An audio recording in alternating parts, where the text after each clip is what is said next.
this is a food where you're cultivating bacteria. And so, the number one question throughout time that I've received is, how do I know that I'm getting good bacteria growing in there and not bad bacteria?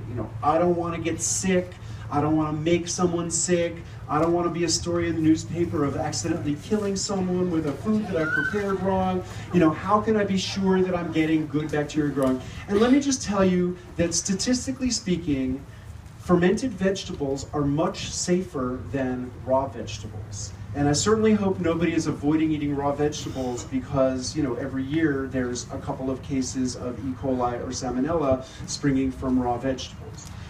Clearly there's always the possibility of incidental contamination. Usually the story is manure from a factory farm uphill, washing down over a field of vegetables and making some people sick. It could really just as well be, people who failed to wash their hands at critical moments who are handling the vegetables. But in any case, if you took vegetables that had been exposed to some sort of incidental contamination and chopped them up, salted them, got them submerged under their own juices and fermented them, what's protective about this process is that the lactic acid that is produced creates an environment that is extremely inhospitable to any of the organisms we associate with food poisoning. And in fact, according to the USDA, the number of cases of food poisoning that have been documented from fermented vegetables is 0. So there never has been a reported case of food poisoning from fermented vegetables. So you don't have to worry about the safety of this process.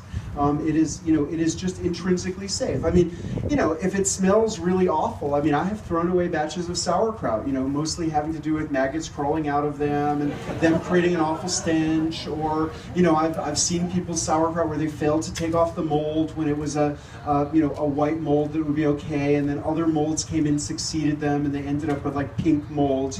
There are things that can go wrong, but they're not going to be invisible killers. They're going to be things that are like abundantly, visible to you, and it will smell awful, and you can really trust your senses. And this is a food with just an extremely good safety record.